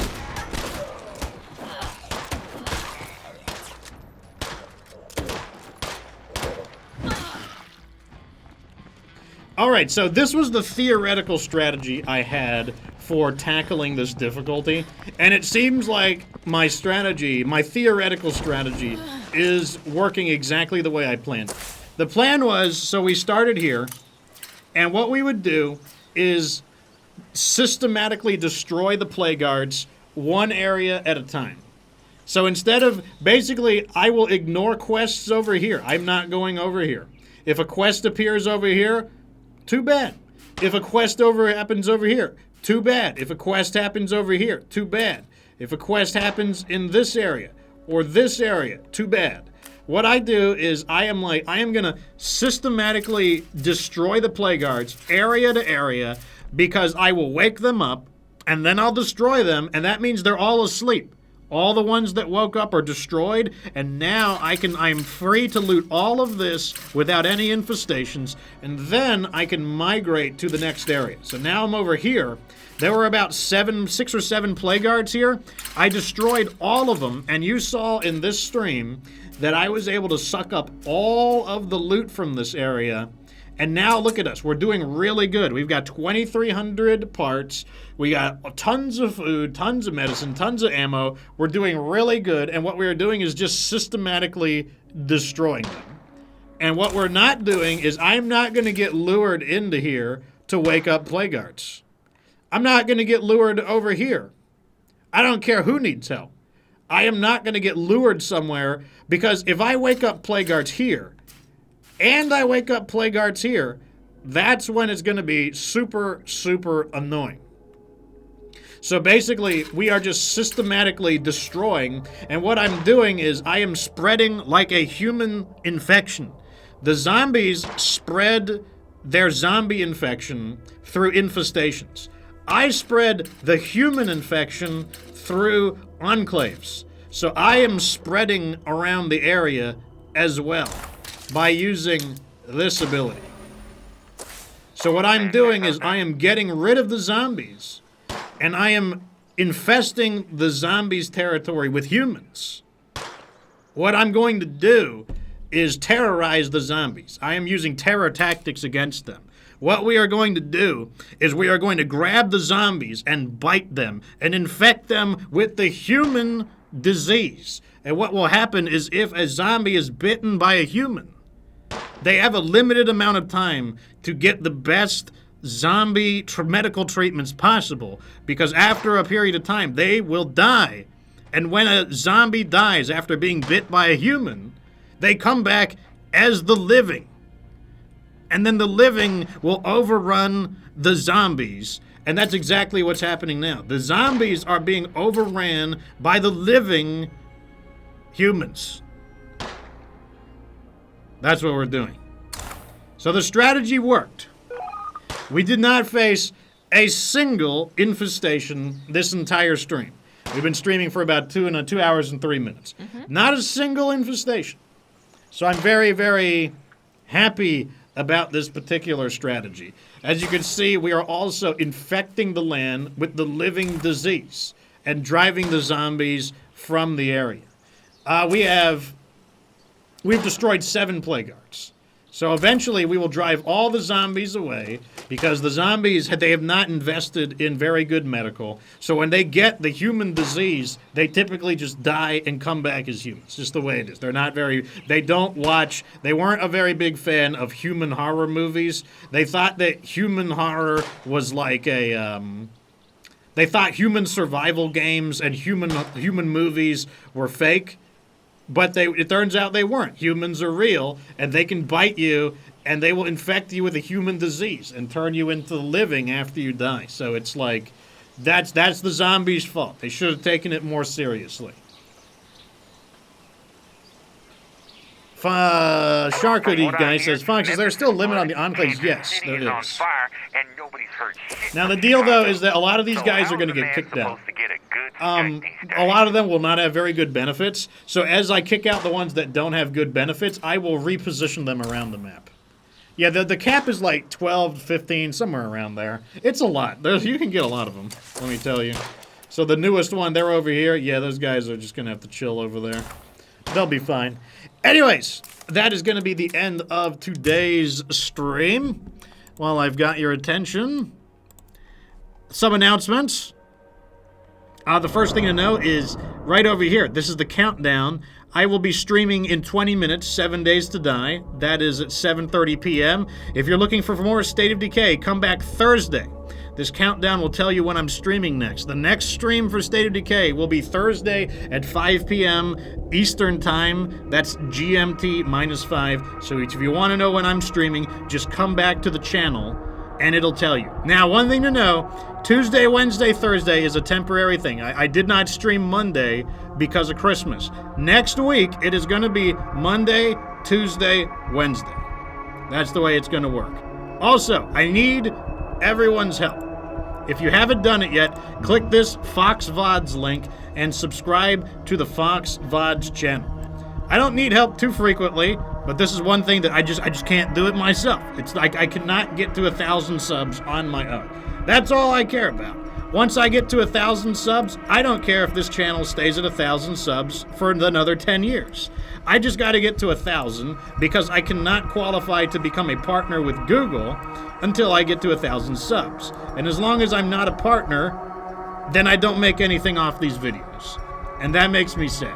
So this is a free way to help out the Fox Republic. All you got to do is click that link and go to the Get Good Fox VODs channel and subscribe. Very easy to do. In addition to that, once again, I'm on Instagram. I will be posting both video game stuff. You can see here, video game stuff. I will also post real life stuff. Maybe I'll even show you my cats. You want cat pictures? Maybe I'll even post cat pictures. This is my Christmas vacation. If you want to see what I did, check out my Instagram. It'll be both video games and my personal life, so it'll be great. I'm also on TikTok. I don't know how to do TikTok. I'm just learning. One of my videos did pretty good. So I am on TikTok. I think there's a lot of potential in short videos. I think short videos, I underestimated how good they are. Short videos, like, it means that I can find a cool thing and just edit a 15 to 20 second video and just show you like a cool tip right then and there. Like, these are news, funny moments, tips, very easily digestible quick tips, like 15 to 30 seconds long, 15 to 30 second long little news flashes for State of Decay. And then funny skits. Some of them are very interesting. Like, some of them are a little more in-depth and more like a minute long. But yes, like, I'm doing shorts now, so there's lots of great stuff. And of course, I'd love to see you on the Discord. The Discord is great. And we have a new feature. I created a Daybreak team. These are all people who want to play Daybreak. Obviously, if you want to play, you just sign right up onto Daybreak. And I will add it to you. We have a Daybreak group. And these are all people who are playing Daybreak together. So it is a way for you to not have to play alone. You don't have to play with randoms. And it is, sometimes I will even play Daybreak. I don't do it too often, but even I will play Daybreak periodically to help people out. And it's just another way that we can organize as a community to, overcome a kind of, frankly, kind of crummy game mode. Anyways, in 17 minutes, I will be playing 7 Days to Die. So come back if you want to see more zombie action. 7 Days to Die is a fantastic zombie game. I really like it quite a bit. Anyways, though, until next time, if you want to watch 7 Days to Die, come back in 17 minutes. If you're here for State of Decay, come back tomorrow, 5 p.m. Eastern Time. That's GMT -5. But thank you for stopping by. Thank you for participating in the chat. Thank you all for your gift subs to the Fox Republic. Follow my Twitch so you know next time when I go online.